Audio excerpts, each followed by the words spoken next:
Hello everyone, welcome back to We Civil Engineers. In today's video, we will discuss honeycombing in concrete, a common but serious construction defect.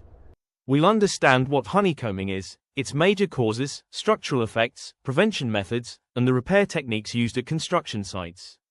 Honeycombing refers to hollow cavities and exposed aggregates found in structural concrete after removing formwork.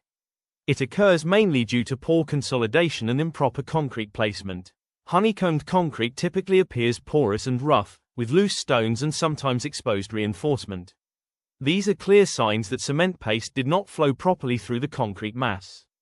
The primary causes include low workability concrete, improper placement from excessive heights, poor vibration, and leaking formwork joints that allow cement paste to escape.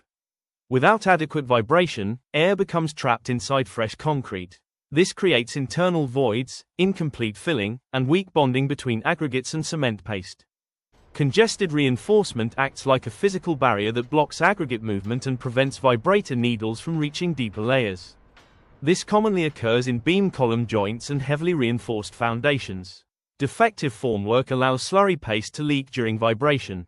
As a result, only coarse aggregates remain behind the shuttering, creating stone pockets and weak surfaces.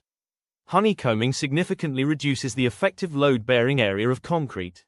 It also creates porous channels that allow water and chemicals to penetrate the structure. The corrosion process begins when moisture enters through honeycombed voids. Water and oxygen react with reinforcement steel, producing rust that expands and eventually causes cracking and spalling. Honeycombing can be identified visually through rough surfaces and exposed aggregates. Hammer sounding, ultrasonic pulse velocity testing, and core testing are used to assess defect severity. Proper vibration, good workability, leak-proof formwork, and careful supervision are essential to prevent honeycombing during concreting operations. Minor defects can be repaired using mortar patching, while severe honeycombing may require micro-concrete, non-shrink grout, or complete recasting.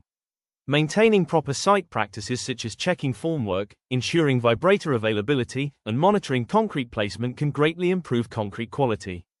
Properly consolidated concrete is dense, strong, and durable.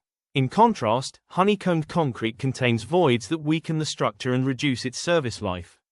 To conclude, honeycombing is a preventable defect caused mainly by poor workmanship. Proper consolidation and quality control are essential for achieving safe and durable concrete structures. Thank you for watching this video.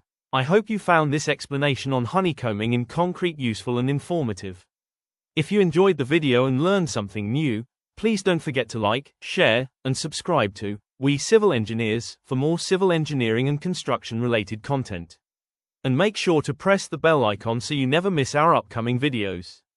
Thanks again for watching, and see you in the next video.